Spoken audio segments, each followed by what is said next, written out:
توزه‌های تاجیکستان و جهان از تقدیم از برنامه اخباری آزادی. سلام بینندگان عزیز، امروز 18 ایون از جمله اطراف این موضوعها صحبت خواهیم داشت. نزنده و نمرده در رود کافرنی‌ها نورس 15 ساله را می‌جویند. او 3 روز پیش ضمن شناوری ناپدید شده است. کیزید که طرفدار اعضای پالاتای بالایی پارلمانی تاجیکستان طرح قانونی مربوط به پوشیدن لباس بیگانه را به بررسی می‌گیرند. پوشیدن لباس بیگانه با نام‌های ساخته سطر و حجاب دیگر مسئله مبرم برای جامعه ما می‌باشد. و حشر در فرخور تلاشی برطرف نمودن عاقبت‌های سیل خرابی‌آور که ده‌ها اویله را خانه برداشت کرد. فقط می خلقه دستگیری کنه به نظر بگیرن ضرر دیدگی خلقه سیوم باره ما همیتری میشه مکه. 3 روز این جانب ساکنان شهر دوشنبه همراه با غواصان کمیته حالتهای فوق‌العاده یک پسر بچه 15 ساله را در دریای کافرنی‌ها می‌جویند.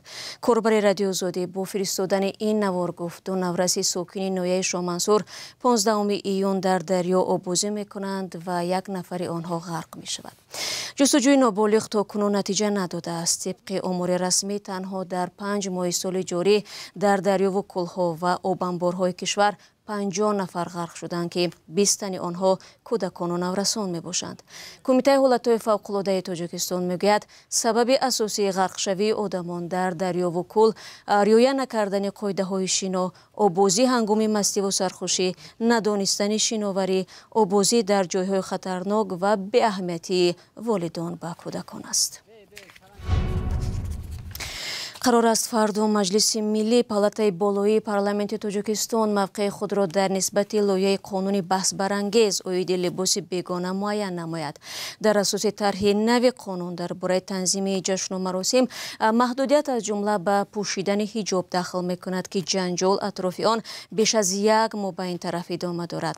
برادی صوفی و ارشاد سلیمانی با چند از تحلیلگران سبب‌های با واکنش تند روبرو شدن این تشبث و پیامد آن را پرسیدند. استقبال وکیلان مجلس نمایندگان از پیشنهاد تغییرات به قانون تنظیم جشن و مراسم در مورد منع واردات، فروش و پوشیدن لباسی به فرهنگ ملی بیگانه در جایهای جمعیتی نگرانی‌های داخلی و واکنش‌های بین المللی را در پی داشت. این تغییرات به قانون از سوی پرزیدنت تاجیکستان پس از ملاقاتش با فعالان، نمایندگان جامعه و خادمان دین پیشنهاد شد. بیگانه پرستی در سر و لباس یعنی پوشیدن لباس بیگانه با نام‌های ساخته سطر و حجاب دیگر مسئله مبرم برای جامعه ما میباشد.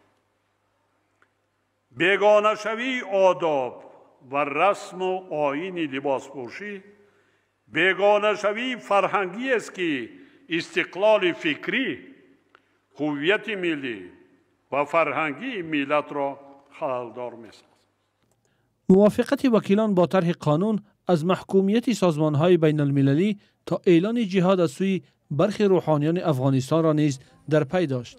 برخی روحانیان سبب واکنش جامعه ما را در آن می‌دانند که حجاب برای زن مسلمان یک تکه لته نیست، بلکه ساتر اندام، حافظ عفت زنان و ناموس مردان، بالاتر از این همه سپارش خدا و پیامبر است.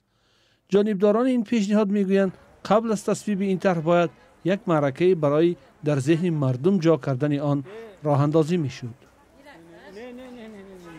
اصلا هدفش بد نیست، ولی یک باره که مثلا در فضای اطلاعاتی و با دخالت البته بعضی بدبین‌های این کشور، دولت، حکومت این موضوع گوناگون تلقی شد، به همین خاطر این رد و بدل‌های گرفته ایستاده است. این سخنان ضد و نقیضی که از دو جانب رفته ایستاده است، هم مخالفین و هم حکومت و هم اشخاصی که از کشورهای همسایه هستند، بخصوص افغانستان و یا که مثلا جامعه دینی کشورهای اسلامی. من گمان میکنم که یک کمیسیون تهیه شود، نه اون نمود لباس‌های ملی ما رو از همه منطقه ها که از سطر کمی ندارن صورت بگیرن در شکل منیکن و با جامعه مدنی همزمان با جامعه کشورهای مسلمانی نشان بدهند.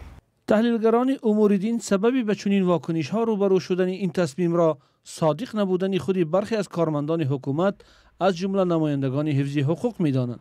فریدون هادیزاده تحلیلگر امور دین که چند مورد اجباراً منع کردن پوشش ستر و حجاب را مشاهده کرده است، به این خلاصه رسیده است که پس از عملی شدن این قانون آن از طرف مردم پرر رعایت نمی شود. من فکر میکنم که بیشتر اینجا اول حکومت از خود حکومت خودش باید که کار کند. یعنی که حکومت داران باید که کارگرای حکومت کار برد و اونها رو به گپ درآورد. یعنی که آنها رو راضی کند که زنهای آنها هم به سطر کردند.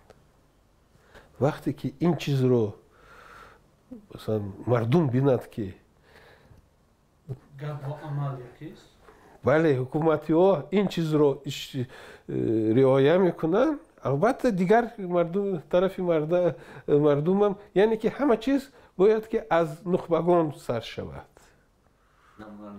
آنها باید که نمونه نشان دهند. حکومت تاجیکستان هدف تغییرات به ماده 18 قانون تنظیم جشن و مراسم را که آوردن، فروش، ترغیب و پوشیدن لباس به فرهنگ ملی بیگانه در جایهای جمعیتی را منع می کند، حفظ ارزش‌های ملی و پیشگیری از افراطگرایی عنوان می کند. برخی فعالان و شهروندان می گویند هدف پوشش اسلامی یا به اصطلاح ستر و حجاب است که دخالت دولت در کارهای شخصی مردم است. مجلس نمایندگان این طرح را روز 8 می پذیرفت. انتظار می‌رود فردا 19 ایون تغییرات به قانون در مجلس ملی نیز بررسی شود. شما برنامه اخباری رادیو زودی را تماشا دارید. دوستان خواسته سوجیده سید مرود و مادر دلشود سید مرودов مشهور با لقب دلشود اسب به 14 سال زندان محکوم شود. دلشود سید مرودов ماه مارت به گناه قتل شهرت اسمت اللهیف سابق معاون اول رئیس اوریون بانک به حبس ابد محکوم گردید. یکی از نزدیکان سوجیده سید مرودова به رادیو زودی گفت طلب دادستان روز 6 ایون صادر داده است. خبرنگار رادیو زودی روز سه‌شنبه برای گرفتن شرح رسمی به دادگاه عالی تاجیکستان مراجعت کرد، اما در آنجا با بهانه ادامه داشتن بررسی پرونده معلومات ندادند. سوجیده سید مرودова در ماه سپتامبر سال 2023 بازداشت شد. در آغاز را به قلابی متهم می‌کردند. منابع آگاه از پرونده گفتند علیه سید مرودова در عموم بر اساس 4 بند کودکس جنایی پرونده باز شده است. مصاحبان رادیو زودی پیشتر گفته بودند که سوجیده سید مرودова بازنشسته بود و در جای کار نمی‌کرد. رو می‌آوریم به موضوع دیگر. مفتشان وزارت کارهای داخلی تاجیکستان پرونده 10 ساکن جماعتی از گلام ونج را که نیمه ماه می بازداشت شده بودند تفتیش می‌کنند. اکثر آنها در همکاری با گروه ممنوع انصارالله گمانبر می‌شوند. همکاران هم جزئیاتی بازداشت ها در ونج را پیدا کردند که حالا برای خلاصه کردن یافته ها مومین احمدی را در استودیو داریم. سلام مومین. خب آیا بازداشت شده ها کیها هستند و به چی گمانبر می شوند؟ سلام شهلا، سلام بینندگان عزیز. شهلا طور معلوم شد اکثر بازداشت شده ها از دهه جمک و اندربکی از گلام و خویش تبار همدیگر هستند. مقامات قضیه را به طور رسمی شرح نمیدهند. با گفته هم صحبتان رادیو زودی 25 بازداشت شده به عضویت در سازمان ممنوع انصارالله متهم هستند. انصارالله یک گروه تندرو در افغانستان است که اکثر پیروانش زادگان تاجیکستان هستند. با گفته منابع رادیو زودی بازداشت شده ها همچنین به تشکیل و عضویت در سازمان جنایی، دعوت تغییر ساخت کنستیتوسیونی، تشکیل سازمان افراطگرایی و خبر ندادن از جنایت گمانزد می شوند.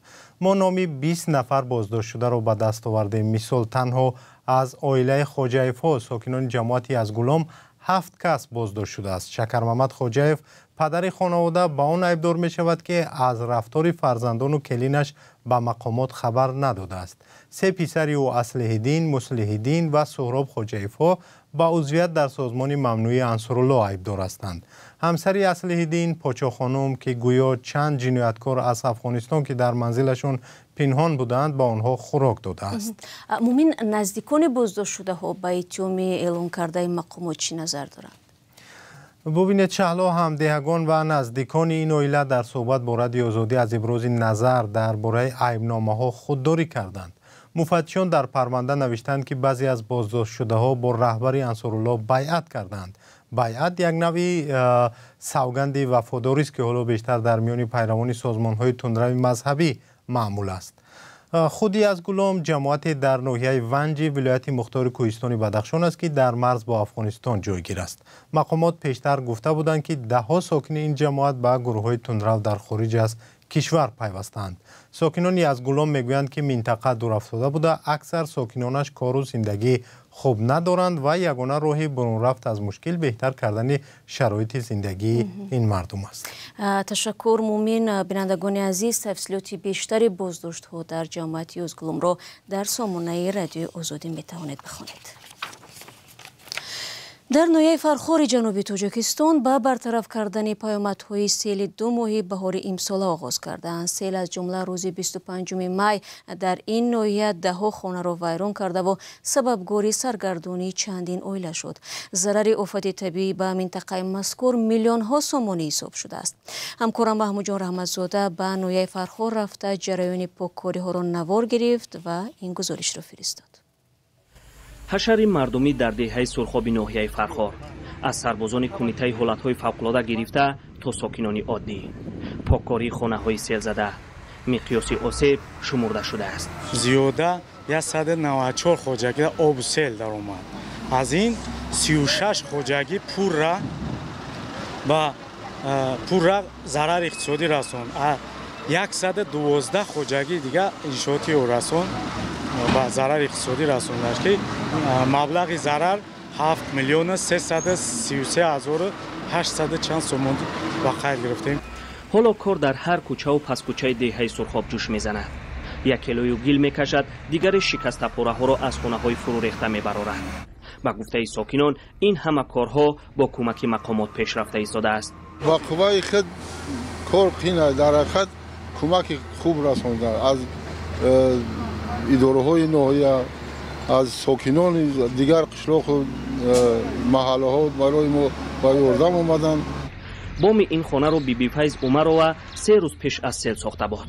سیل خانه‌اش را به گونه زد که دیگر در آن زیسته نمی شود. مقامات آن را از حساب برآورده اند. برایش وعده شده است که در بنیاد خانه نو کمکش میکنند. با همین امید هر روز را در سایه توتی نزد خانه‌اش پشتی سر میکند. این خلای پیش چی میتوه امی کریش امی پروفیلو چی میتگیرش بقلم یا این درنو پاک زفگاره که میدره میجم با دیگه تاری حجتی در اومدن فرگشتن نیست در درونی خونه. دهه سرخاب در کوهدامن و نزدیکی رود سرخاب جایگیر است. 6 سال پیش به این دهه سیل آمده چندین خانه را ویران کرده بود. حالا ساکنان میگویند که سیل امساله از 6 سال پیش دیده سخت‌تر آمد. اما با گفته ساکنان رفتار مقامات از 6 سال پیش دیده بهتر است.